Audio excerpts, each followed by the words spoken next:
Bayangkan sebuah skenario akhir pekan yang tampak begitu sempurna bagi kebanyakan orang. Hari Sabtu sore yang cerah, Anda duduk di teras belakang sebuah rumah yang nyaman, ditemani secangkir kopi hangat, sepiring camilan manis, dan alunan musik instrumental yang tenang di latar belakang. Bagi rata-rata orang, momen damai ini adalah bentuk kebahagiaan sejati yang sangat mereka dambakan setelah seminggu penuh bekerja keras. Sistem saraf mereka dengan cepat merespons, membiarkan tubuh mereka rileks, dan pikiran mereka terbuai dalam kepuasan yang tenang tanpa beban. Namun bagi Anda yang memiliki kapasitas kognitif tingkat tinggi, momen damai ini justru seringkali menjadi awal dari sebuah penderitaan mental yang aneh. Alih-alih merasa rileks, di dalam bilik sunyi pikiran Anda, sebuah dialog kritis mulai berputar secara liar. Otak Anda mulai mempertanyakan, apakah saya benar-benar bahagia saat ini? Mengapa momen damai seperti ini terasa begitu hampa? Apakah ini semua yang ditawarkan oleh hidup? Mengapa orang-orang di sekitar saya bisa begitu mudah merasa puas dengan secangkir kopi dan obrolan ringan? Sementara jiwa saya terus-menerus dirongrong oleh rasa lapar eksistensial yang tak kunjung padam? Mengapa individu dengan kapasitas intelektual paling superior justru seringkali menjadi orang yang paling sulit untuk merasakan kebahagiaan sederhana? Apakah ketidakmampuan untuk merasa puas ini adalah tanda dari gangguan kejiwaan, sifat kurang bersyukur, ataukah ada penjelasan neuroscience klinis yang membuktikan bahwa ketidakpuasan kronis ini adalah konsekuensi biologis langsung dari otak yang terlalu cerdas? Di dalam dunia psikologi kognitif dan neuroscience, fenomena ini dikenal sebagai jebakan kepuasan kompleks. Otak orang ber-IQ tinggi tidak dirancang secara biologis untuk menerima stimulus dengan tingkat kompleksitas rendah. Bagi mereka, kebahagiaan sensorik sederhana bukanlah sebuah ketenangan, melainkan sebuah bentuk keheningan kognitif yang memicu kebosanan ekstrem. Dalam analisis psikologi mendalam kali ini, kita akan membedah arsitektur neurologis di balik kutukan kebahagiaan ini.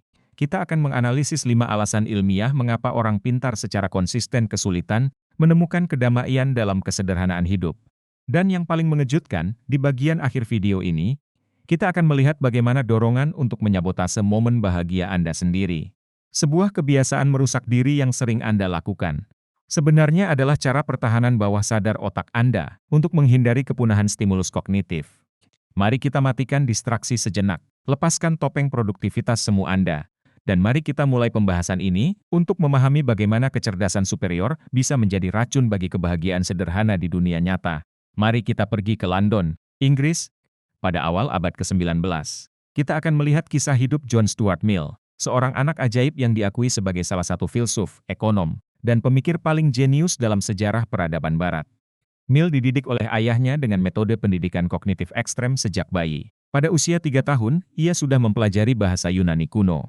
Pada usia 8 tahun, ia telah membaca karya-karya klasik Plato, Herodotus, dan Xenophon dalam bahasa aslinya. Ketika ia mencapai usia remaja, kapasitas logikanya setara dengan profesor universitas tingkat tinggi. Ia tumbuh menjadi mesin intelektual murni yang dirancang untuk memecahkan masalah-masalah sosial, politik, dan hukum dunia secara logis. Namun, pada usia 20 tahun, sebuah tragedi psikologis yang sunyi menghantam hidup Mill. Di tengah pencapaian akademisnya yang gemilang, ia mendadak terjerumus ke dalam jurang depresi klinis yang sangat dalam dan gelap. Di dalam buku autobiografinya, Mill menceritakan momen mengerikan tersebut. Ia mengajukan sebuah pertanyaan logis kepada dirinya sendiri. Seandainya semua tujuan hidupmu tercapai, seandainya semua reformasi hukum dan sosial yang kamu perjuangkan terwujud secara sempurna pada detik ini juga, apakah kamu akan merasa bahagia? Dan suara batin Mill menjawab dengan tegas, tidak. Jawaban itu langsung menghancurkan seluruh fondasi eksistensi Mill. Ia menyadari bahwa pencapaian eksternal, kenyamanan hidup, dan kebahagiaan sederhana yang dicari oleh manusia, biasa tidak memiliki arti apa-apa bagi jiwanya. Ia merasa seperti sebatang pohon kering di tengah taman yang subur. Ia dikelilingi oleh buku-buku hebat dan ide-ide besar, namun ia tidak bisa merasakan kegembiraan atau kepuasan sedikit pun. Mill menyadari bahwa kecerdasannya yang ekstrem telah melucuti kemampuannya untuk menikmati kesenangan hidup yang biasa dialami oleh orang lain. Selama berbulan-bulan, Mill berjalan dalam kegelapan emosional yang pekat, merenungkan paradoks ini. Hingga akhirnya, ia menyadari sebuah kebenaran filosofis yang mendalam tentang sifat dasar kecerdasan manusia. Ia menulis sebuah kalimat terkenal yang merangkum seluruh pergulatan jiwanya. Lebih baik menjadi manusia yang tidak puas daripada menjadi seekor babi yang puas. Lebih baik menjadi Sokrates yang tidak puas daripada menjadi seorang bodoh yang puas.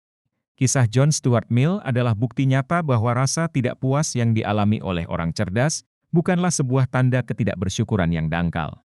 Itu adalah harga biologis dan eksistensial yang harus dibayar ketika pikiran Anda mampu melihat melampaui permukaan kenyamanan fisik.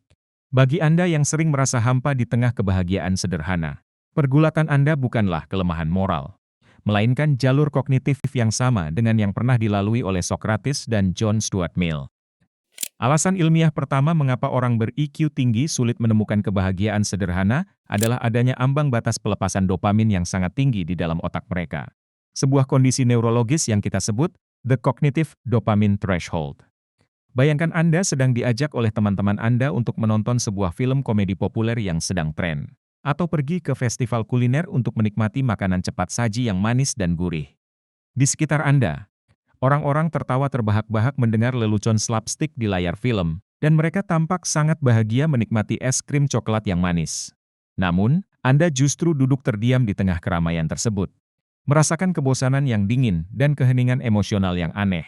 Anda bertanya-tanya, mengapa hal-hal sepele seperti ini bisa membuat mereka begitu bahagia, sementara bagi saya ini terasa sangat dangkal? Penjelasan neuroscience di balik fenomena ini terletak pada cara kerja sistem penghargaan otak, brain reward system Anda. Pada otak rata-rata populasi, aktivitas sederhana seperti makan makanan manis, mendengarkan musik pop yang sederhana, atau menonton hiburan ringan sudah cukup untuk memicu pelepasan neurotransmitter dopamin dari area ventral tegmental, area VTA, menuju nukleus accumbens. Pelepasan ini menciptakan sensasi kepuasan instan yang menenangkan sistem saraf namun, pada otak orang dengan kecerdasan superior, sirkuit saraf mereka memiliki kepadatan reseptor dopamin tipe D2 yang berbeda dan jalur frontostriatal yang jauh lebih sensitif terhadap kompleksitas informasi. Otak cerdas terbiasa memproses pola-pola abstrak, teka-teki logika, dan analisis sebab akibat yang rumit. Akibatnya, stimulus dengan tingkat kompleksitas rendah, seperti lelucon sederhana atau kenikmatan sensorik murni, gagal memicu pelepasan dopamin dalam jumlah yang cukup untuk melintasi ambang batas kepuasan mereka. Otak mereka mendeteksi stimulus tersebut sebagai informasi sampah yang tidak menantang secara kognitif. Untuk bisa merasakan kepuasan yang sama dengan orang biasa, orang pintar membutuhkan stimulus kognitif tingkat tinggi, seperti memecahkan masalah matematika yang rumit, memahami konsep filsafat yang abstrak, atau mempelajari struktur musik klasik yang kompleks. Solusi praktis untuk mengatasi jebakan dopamin kognitif ini adalah dengan mempraktikkan teknik diet dopamin instan, dopamine fasting, dari stimulus digital yang dangkal. Kurangi konsumsi konten video pendek yang cepat, game kasual yang mudah, atau obrolan media sosial yang tidak bermakna. Sebaliknya, alihkan waktu Anda untuk melakukan aktivitas yang menuntut usaha kognitif tinggi secara terfokus, seperti membaca buku filsafat yang tebal, menulis analisis mendalam, atau mempelajari alat musik baru. Dengan membiasakan otak Anda menghadapi tantangan kognitif yang lambat namun mendalam, Anda membantu menyelaraskan kembali sensitivitas reseptor dopamin Anda terhadap kepuasan yang lebih bermakna. Alasan kedua dari kesulitan menemukan kebahagiaan sederhana adalah adanya sistem pemikiran tingkat tinggi yang terus-menerus mengamati diri sendiri secara kritis. Sebuah fenomena psikologis yang disebut the metacognitive gap. Bayangkan skenario ini. Anda sedang berlibur di sebuah pantai yang sangat indah pada saat matahari terbenam. Angin berhembus lembut, suara ombak berkejaran menenangkan jiwa, dan langit berubah warna menjadi jingga keemasan yang menakjubkan. Orang biasa akan langsung memejamkan mata, menarik napas dalam-dalam, dan membiarkan diri mereka larut sepenuhnya dalam keindahan momen tersebut. Namun, di dalam kepala Anda, sebuah proyektor pikiran justru memutar analisis paralel secara liar. Otak Anda mulai menganalisis fisika pembiasan cahaya matahari di awan, memikirkan betapa cepatnya waktu berlalu, merenungkan kematian yang tidak terhindarkan, atau merasa cemas tentang tugas pekerjaan yang harus diselesaikan minggu depan. Anda tidak bisa menikmati sunset tersebut karena Anda terlalu sibuk berpikir tentang fakta bahwa Anda sedang mencoba menikmati sunset tersebut secara neurobiologis. Ketidakmampuan untuk menetap di masa kini ini dikendalikan oleh hiperaktivitas jaringan otak bernama Default Mode Network (DMN). Jaringan DMN adalah sekumpulan area otak yang saling terhubung, termasuk medial prefrontal cortex dan posterior cingulate cortex, yang aktif ketika seseorang tidak sedang melakukan tugas fisik apapun dan membiarkan pikiran mereka melayang bebas. Pada otak orang cerdas, jaringan DMN ini memiliki konektivitas saraf yang sangat padat dan tidak mudah dinonaktifkan. Ketika orang biasa duduk diam dan rileks, Otak mereka dengan cepat mematikan DMN dan beralih ke masa kini secara sensorik. Namun, pada otak orang pintar, meskipun tubuh mereka diam, sirkuit DMN mereka tetap menyala dengan daya penuh, memproses memori masa lalu, memproyeksikan skenario masa depan, dan melakukan evaluasi diri secara kritis tanpa henti.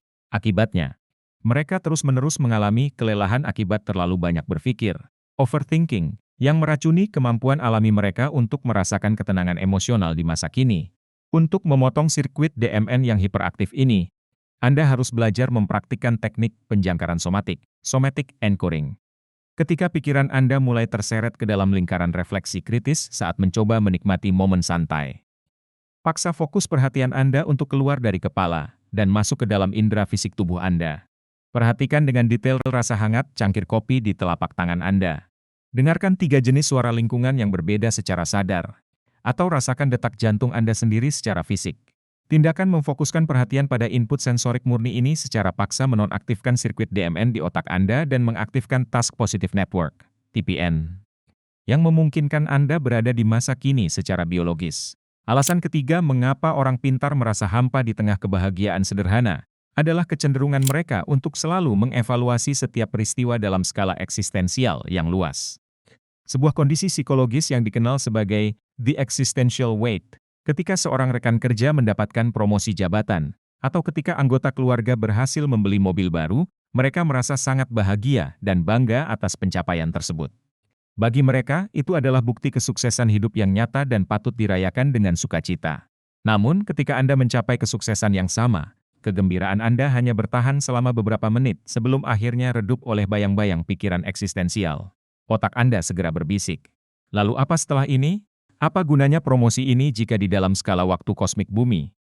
Hidup kita hanya berlangsung kurang dari sekejap mata? Apa arti sebuah mobil baru jika pada akhirnya kita semua akan mati dan dilupakan oleh sejarah? Distorsi kognitif ini disebabkan oleh dominasi pemikiran analitis belahan otak kiri yang terlalu dominan dalam mengontekstualisasikan setiap kejadian ke dalam struktur makna global. Otak orang cerdas memiliki kapasitas abstraksi temporal yang sangat besar. Mereka tidak bisa melihat sebuah peristiwa secara terisolasi. Mereka selalu menarik garis lurus dari kesuksesan kecil saat ini menuju akhir kehidupan, kehancuran bumi, atau kekosongan universal. Akibatnya, semua pencapaian duniawi yang dikejar oleh manusia biasa terasa konyol, dangkal, dan tidak bermakna di hadapan keabadian alam semesta yang dingin. Kepekaan intelektual ini seringkali menyeret mereka ke dalam kondisi nihilisme kognitif, di mana mereka merasa bahwa segala bentuk kebahagiaan sederhana hanyalah ilusi kosmetik yang diciptakan manusia, untuk menghibur diri dari kenyataan bahwa hidup ini tidak memiliki makna bawaan apapun. Untuk membebaskan diri dari beban eksistensial yang melumpuhkan ini, Anda harus melatih transisi mental menuju konsep, makna mikrolokal micro-meaning framework. Terimalah kenyataan objektif bahwa dalam skala kosmik alam semesta, tindakan kita memang tidak memiliki dampak yang kekal. Namun, sadarilah juga bahwa bagi sistem saraf manusia, kebahagiaan tidak diukur secara makro, melainkan secara mikro di dalam batasan waktu saat ini. Ubahlah definisi kebermaknaan Anda. Alih-alih mencari makna universal yang agung untuk membenarkan hidup Anda, carilah makna lokal yang nyata hari ini. Membantu meringankan beban satu orang di dekat Anda menyelesaikan satu baris karya seni yang indah, atau sekadar menanam sebatang pohon kecil, adalah penciptaan makna lokal yang valid untuk menjaga kesehatan psikologis Anda tetap seimbang. Alasan keempat dari sindrom ketidakpuasan ini adalah adanya kebiasaan otak cerdas untuk terus-menerus mencari kesalahan dan melakukan optimasi terhadap segala hal di sekitar mereka. Sebuah kutukan kognitif yang disebut the optimization curse. Bayangkan Anda sedang makan malam di sebuah restoran mewah bersama pasangan Anda untuk merayakan momen spesial. Makanan yang disajikan sangat lezat, suasana ruangan hangat dan estetis, serta pelayanan-pelayan sangat ramah. Pasangan Anda tampak sangat menikmati makan malam tersebut dan merasa sangat bahagia. Namun, fokus perhatian Anda justru terganggu oleh hal-hal kecil yang tidak sempurna. Otak Anda mendeteksi bahwa bumbu saus steak sedikit kurang matang. Tata letak lampu ruangan tidak simetris, sehingga merusak pencahayaan, atau musik latar belakang yang diputar tidak sesuai dengan tema restoran. Anda mencoba mengabaikannya. Namun kesalahan-kesalahan kecil itu terus berteriak di kepala Anda, menghancurkan kemampuan Anda untuk menikmati momen makan malam tersebut secara utuh, secara neurobiologis. Dorongan untuk terus mengkritik dan memperbaiki lingkungan ini digerakkan oleh area di otak bernama anterior cingulate cortex, ACCC yang bekerja secara hiperaktif. HCC bertindak sebagai detektor kesalahan internal tubuh yang membandingkan realitas nyata saat ini dengan simulasi ideal yang ada di dalam pikiran Anda. Pada otak orang cerdas, HCC memiliki kepadatan saraf yang sangat tinggi dan sensitif terhadap ketidakefisienan logika atau ketidaksempurnaan sistem fisik. Setiap kali ada kesenjangan kecil antara realitas dengan standar ideal di kepala Anda, HCC mengirimkan sinyal bahaya kognitif yang memicu stres ringan. Orang pintar secara tidak sadar terperangkap dalam jebakan perfeksionisme ekstrem. Mereka tidak bisa menerima realitas apa adanya karena otak mereka secara otomatis menyimulasikan bagaimana realitas tersebut seharusnya bisa diperbaiki menjadi lebih efisien atau lebih indah. Untuk melatih otak Anda keluar dari kutukan optimasi ini, Anda harus secara sadar mempraktikkan filosofi penerimaan ketidaksempurnaan kognitif atau kognitif wabi-sabi. Ketika Anda mendeteksi adanya ketidaksempurnaan kecil di lingkungan sekitar saat mencoba bersenang-senang, katakan pada diri Anda sendiri secara logis, ketidaksempurnaan ini memang nyata, tetapi ia tidak menimbulkan ancaman bahaya bagi keselamatan hidup saya saat ini. Saya secara sadar memilih untuk membiarkan kesalahan ini tetap ada tanpa memperbaikinya. Dengan melatih diri membiarkan kesalahan-kesalahan kecil itu berlalu tanpa intervensi pikiran, Anda membantu menurunkan sensitivitas alarm hiperaktif di area HCC Anda, memungkinkan sistem saraf Anda untuk rileks di tengah realitas dunia yang tidak sempurna. Sekarang kita sampai pada alasan kelima, yang merupakan jebakan psikologis paling menyakitkan bagi orang cerdas. Kesepian intelektual di tengah keramaian sosial, sebuah fenomena yang kita sebut the empathy paradox pada orang ber-IQ tinggi. Orang cerdas seringkali terjebak dalam situasi di mana mereka berada di sebuah pesta atau kumpul keluarga besar. Di sekeliling mereka, orang-orang tampak sangat bahagia mengobrol tentang gosip artis terbaru, tren pakaian fashion, atau keluhan tentang cuaca harian yang panas. Orang pintar mencoba untuk bergabung, memaksakan diri tersenyum, dan melakukan obrolan ringan, small talk demi sopan santun sosial. Namun, setelah beberapa menit, mereka merasakan kelelahan mental yang luar biasa, dan rasa terasing yang mendalam. Mereka merasa seolah-olah mereka adalah makhluk asing dari planet lain yang berbicara menggunakan bahasa yang berbeda. Mereka menyadari bahwa jika mereka mencoba membicarakan topik yang menurut mereka menarik, seperti teori kuantum, filsafat eksistensial, atau tren ekonomi global, mereka hanya akan dihadapi dengan keheningan yang canggung atau tatapan aneh dari lawan bicara mereka. Secara psikologis, kesepian ini dipicu oleh kesenjangan distribusi kecerdasan di dalam populasi manusia. Individu dengan IQ di atas 130 hanya mewakili sekitar 2% dari populasi dunia. Ini berarti kemungkinan bagi orang pintar untuk menemukan rekan bicara yang memiliki kecepatan pemrosesan data, kapasitas penyimpanan memori, dan kedalaman analisis yang setara dengan mereka sangatlah kecil di lingkungan sehari-hari. Ketika mereka dipaksa melakukan interaksi sosial yang dangkal tanpa kedalaman intelektual secara terus-menerus, sistem cermin saraf mirror neuron system di otak mereka gagal melakukan sinkronisasi emosional dengan lawan bicara. Alih-alih melepaskan hormon ikatan sosial oksitocin dan dopamin yang memicu rasa bahagia, interaksi sosial yang dangkal tersebut justru dirasakan sebagai beban kerja kognitif yang menguras energi baterai mental mereka secara drastis, menyisakan rasa sepi yang mendalam di akhir hari. Untuk membebaskan diri dari kesepian sosial yang melelahkan ini, Anda harus menerapkan strategi segmentasi hubungan sosial, tiered social expectation. Sadarilah dan terimalah kenyataan kognitif bahwa tidak semua orang di sekitar Anda memiliki kapasitas untuk menjadi teman diskusi intelektual yang mendalam. Jangan menuntut kedalaman eksistensial dari obrolan ringan harian dengan rekan kerja atau kerabat jauh. Lihatlah obrolan ringan tersebut bukan sebagai percakapan tanpa arti, melainkan sebagai minyak pelumas sosial untuk menjaga keharmonisan hubungan manusia. Sementara itu, untuk memuaskan kebutuhan lapar intelektual Anda, investasikan waktu Anda untuk mencari komunitas khusus, kelompok studi filsafat, atau forum ilmiah online, di mana Anda bisa terhubung dengan orang-orang yang memiliki frekuensi gelombang kognitif yang setara dengan Anda. Menyadari bahwa rasa hampa eksistensial, ketidakmampuan menikmati hiburan dangkal, dan kesepian sosial yang Anda alami sebenarnya adalah konsekuensi biologis langsung dari cara kerja otak yang cerdas membantu kita memahami diri sendiri secara lebih objektif. Hambatan kognitif Anda untuk merasa puas bukanlah sebuah kelainan psikologis yang harus Anda sesali atau sembunyikan. Ia adalah bukti nyata dari arsitektur otak Anda yang menuntut makna lebih tinggi di atas kenyamanan fisik belaka. Kunci utama untuk berdamai dengan kutukan kebahagiaan ini adalah dengan mengubah pencarian kebahagiaan dari pencarian kesenangan pasif menjadi pencapaian kondisi mengalir, state of flow. Berhentilah memaksa diri Anda untuk merasa bahagia dengan cara orang biasa, seperti bersantai tanpa melakukan apa-apa. Jika hal itu justru membuat otak Anda menyiksa diri sendiri dengan pemikiran kritis. Terimalah kenyataan bahwa otak Anda hanya bisa rileks ketika ia sedang bekerja secara terfokus untuk memecahkan tantangan kognitif yang bermakna. Ciptakan ruang hidup yang steril dari distraksi dangkal. Jadwalkan waktu khusus untuk melakukan eksplorasi ide-ide rumit yang memuaskan rasa ingin tahu Anda, dan temukan kedamaian batin dalam petualangan intelektual yang menantang batas kemampuan Anda sendiri. Gunakan kecerdasan superior Anda bukan sebagai senjata yang menguliti keindahan dunia luar secara kritis, melainkan sebagai kompas navigasi untuk merancang kehidupan yang penuh dengan makna mendalam bagi diri Anda dan lingkungan sekitar.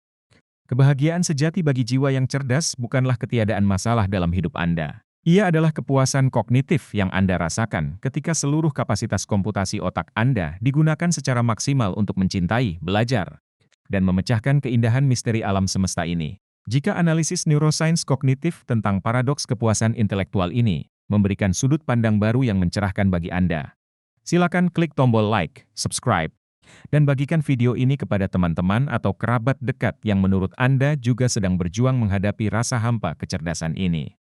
Terima kasih telah menyimak dengan penuh perhatian. Sampai jumpa di analisis kognitif mendalam berikutnya.